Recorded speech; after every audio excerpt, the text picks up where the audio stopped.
జై మీడియాకి స్వాగతం. మార్చ్ 2018 మీనరాశి ఫలాలు. ఈ మాసంలో ఆరోగ్య సమస్యలు కొనసాగును. ఆశించిన స్థాయిలో కుటుంబం నుండి సహకారం ఉండదు. భాతృవర్గం వారితో విరోధములు, స్థానచలనం, మానసిక చాంచల్యత. 17, 18 తేదీలలో వాహన ప్రమాద సూచన. 20వ తేదీ నుంచి తదుపరి వృత్తి, ఉద్యోగ, వ్యాపారాదులలో జయం, సౌకర్యం, అన్ని విధముల పరిస్థితులు అనుకూలంగా ఉండును.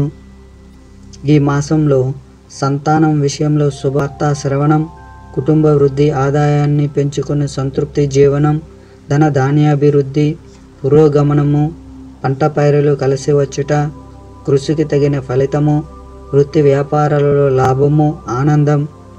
ఈ నెలలో గ్రహస్థితి ఫలితానుసారం బంధుమిత్రులతో కలిసి సామరస్య ధోరణితో ముందుకు వెళ్ళుట, శత్రుబాధలు మెల్లమెల్లగా తగ్గుముఖం పట్టుట, దైవానుగ్రహం వలన చేయువృత్తి వ్యాపారాలందు సానుకూల వాతావరణంలో ఏర్పడుట, శారీరక శ్రమ, అకాల భోజనములు, నిద్రలేమితనం వలన ఔషధ సేవ తప్పనిసరి అగుట జరుగును.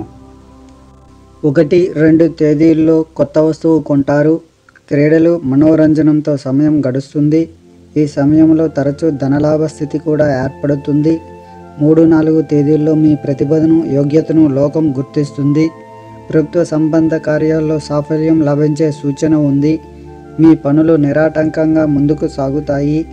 మీరు కోరినన్ని మీ పరిశ్రమ వల్ల సాధించగలుగుతారు. 5 నుంచి 7 తేదీలు కష్టాన్ని సూచిస్తున్నాయి.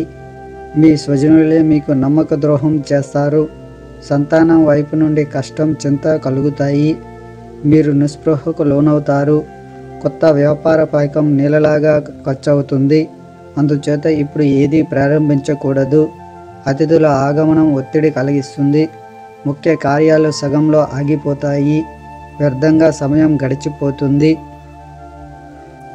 8, 9 తేదీల్లో దంపతుల మధ్య సామంజస్యం ఉంటుంది.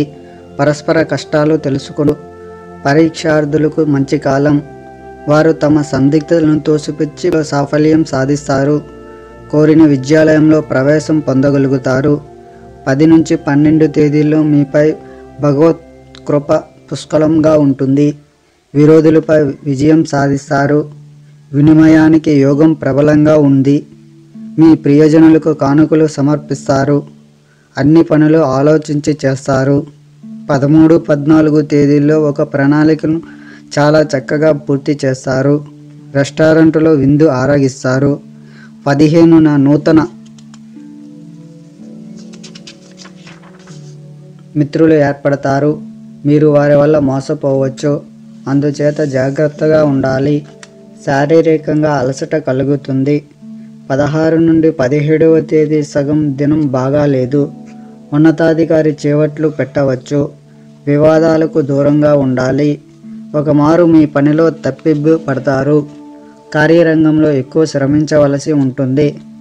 17 మధ్యాహ్నం నుండి 18, 19 తేదీలు అనుకూలంగా ఉంటాయి. మీరు మీ మనసులో నుండి నకారాత్మక భావాలను తొలగించి వేస్తే సాఫల్యం మీ పాదాల దగ్గర ఉంటుంది.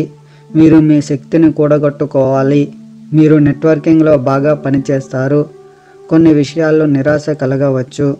20, 21 తేదీలు మానసికంగా సంతోషం కలిగిస్తాయి. మీ మనోబలం వృద్ధి చెందుతుంది. కఠిన శ్రమతో లక్ష్య సిద్ధి సాధిస్తారు. 22, 23 తేదీల్లో సంతోషంగా ఉంటారు. మీకు ఎవరో చెప్పిన మాట రుచిస్తుంది. తల్లిదండ్రులు, అత్తమామలు, అధికారి లేదా మీ సీనియర్ ఆరోగ్యం ఆందోళన కలిగించవచ్చు. ఫోన్లో శుభవార్త అందుతుంది. గ్రహస్థితి సామాన్యంగా ఉంటుంది. 24, 25 తేదీలు అనుకూలంగా లేవు. ఇంట్లో మీరు పరిహాసానికి గురి కావచ్చు. మనస్సులో పరి విధాల అనుమానాలు కలుగుతాయి. వాహనాల వల్ల దెబ్బ తగిలే అవకాశం ఉంది.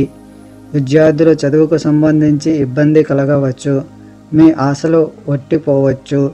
26 నుంచి 28 తేదీల మధ్య సాఫల్యం లభిస్తుంది. మీలో ఆత్మతృప్తి కలుగుతుంది. మీరు రచనాత్మక కార్యాలు చేస్తారు. వాటికి ఉత్తమ ఫలితాలు కూడా లభిస్తాయి. ప్రయాణాలు సార్థకమవుతాయి. 29, 30 తేదీల్లో అవివాహితులకు వివాహ ప్రస్తావనలు వస్తాయి. పిల్లలు ప్రతి విషయం తల్లిదండ్రులతో సంప్రదించి వారి సలహా తీసుకుంటారు. 31న మీకు ప్రశాంతంగా గడుస్తుంది. ఈ సమయంలో ధార్మిక కార్యాలు, పరోపకారంపై ఆసక్తి కలిగి ఉంటారు.